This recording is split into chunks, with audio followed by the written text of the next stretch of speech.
السلام علیکم ورحمۃ اللہ. حضور مجھے ایک دو فکر کھا رہی ہیں. حریم دی اس میں پریشان ہے, میں اکیلا نہیں ہوں.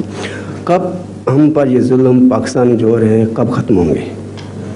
جو آج کشمیر میں ایک آدمی کو قتل کر دیا ہے, سندھ کو قتل کر دیا ہے, پشور میں, یہ اس کی بھی کوئی ہے؟ مجھے ایک سال کا جواب دیں جی کہ جو ظلموں کا دور ہوتا ہے اس دور پر تاریخی طور پر نظر ڈالیں, اور جب ظلم ختم ہو جاتے ہیں اس دور پر نظر ڈالیں. آپ کو کون سا زیادہ دور پیارا لگتا ہے؟ دور تو ایمان ہمارا اس میں پختہ ہوتا ہے, کیونکہ جو ظلم یہ کر رہے ہیں یہ میں آپ سے پوچھ رہا ہوں, ہر مذہب پہ دو دور آئے ہیں. جی, ایک وہ دور ہے جو مظلومیت کا دور ہے, اور ایک وہ دور ہے جب وہ غالب آ گئے, جب ظلم ختم ہو گئے. اسلام کا مظلومیت کا دور تو محمد رسول اللہ علیہ وسلم کی زندگی کا دور تھا, اور آپ کے صحابہ کا ابتدائی دور.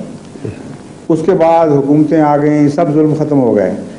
اب آپ تاریخ میں دیکھیں, ان کی شکلیں دیکھیں, ان کے نقوش کا مطالعہ کریں, کون سا پیارا لگتا ہے آپ کو؟ پھر آپ وہ اس دور سے نجات مانگ کے دوسرے دور میں جانا چاہتے ہیں.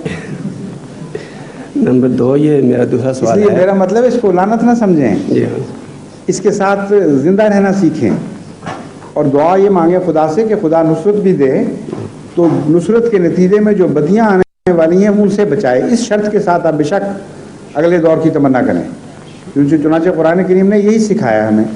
فرمایا اذا جاء نصر اللہ والفتح ورأیت الناس يدخلون فی دین اللہ افواجا فسبح بحمد ربک واستغفرہ انہ کان توابا. کہ خدا کے نصرت کا دور بھی خدا سے آنا ہی آنا ہے, اس میں تو کوئی شک نہیں ہے. فتح بھی آئے گی, نصرت بھی, لیکن اس وقت تم نے ناچنا گانا نہیں, فخر نہیں کرنا, اچھلنا نہیں ہے, استغفار کرنا شروع کر دو. سبح بحمد ربک, اللہ کی حمد بیان کرو اور استغفار کرو. استغفار کا کون سا موقع ہے فتح کے وقت؟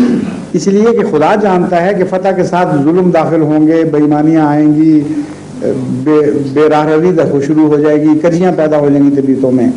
تو فرمایا کہ فتح کے وقت خام خواہ سر اٹھا کر نہ چلنا, فخر نہ کرنا, بلکہ استغفار کرنا. حضرت صلی اللہ علیہ وسلم کو خدا نے فتح کا دور بھی دیا, لیکن ویسی فتح اگر مانگتے ہیں پھر ٹھیک ہے. فتح مکہ کے وقت جب داخل ہوئے ہیں تو آپ جس سواری پر تھے, جھکتے جھکتے خدا کے حضور اس کے آپ کا اس کاٹھی سے سر لگ گیا, اور اتنا رو رہے تھے استغفار کرتے ہوئے کہ آپ کے آنسو بہ رہے تھے دونوں طرف اس سواری کی بدن پر. اس رنگ میں آپ نے فتح منائی ہے اپنی. ایسی فتح تو ٹھیک ہے اللہ کی طرف سے, مجھے ڈر دوسری فتحوں کا ہے کہ آپ کہیں چلو جی یہ مصیبت ختم ہو. یہ مصیبت تو آپ کے لیے نعمتیں لے کے آ رہی ہے, یہ آپ کی روحانی ترقی کر رہی ہے, آپ کی بدیاں جھڑ رہی ہیں, خدا سے پیار بڑھ رہا ہے, اور پھر انسانیت کے دکھوں کا احساس بڑھ رہا ہے. ساری دنیا کی اصلاح کرنے کے لیے خدا تعالیٰ آپ کو تیار کر رہا ہے, تو اس کو لعنت نہ سمجھیں, نعوذ باللہ من ذالک.